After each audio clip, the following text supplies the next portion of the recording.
Hi everybody, this is Melissa Southern and Kyle Cook with Bear Creek Photography NC. Kyle is once again hiding behind the camera. But we have a really brief instructional to give you today, and it's about something very simple, a polarizing filter. So I've got one in my hands here that it's very simple what it does, but it's very impactful. And this is a filter that you cannot... I'm sorry. Hi everyone, this is Melissa Southern and Kyle Cook with Bear Creek Photography NC. Kyle is once again hiding behind the camera. What we have to talk to you about today is the polarizing filter. This is a very simple but very effective tool in photography, and it's one that cannot yet be mimicked in software. So you have to actually have the filter on your camera.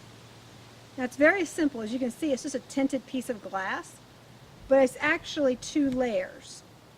There's two filters here, and as you spin it, you polarize the scene. So the outer ring of the filter turns, which changes the effect on the scene. It can do things like take glare off of leaves, take glare off of rocks. It intensifies colors, so greens, oranges, reds will appear more intense and more saturated. It's also good for darkening skies. So if you have blue sky or sky with clouds in it, it can actually make a greater separation between those clouds and the blue of the sky and make that sky a bit more saturated. Now, if you're shooting on the East Coast, which is where we are, this actually can be very, very important to make your pictures stand out better.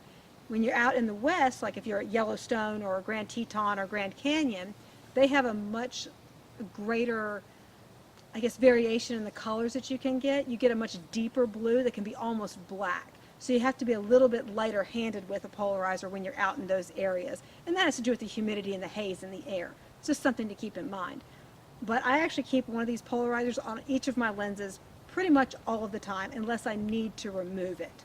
And then I take it off and put on a clear filter for that shoot.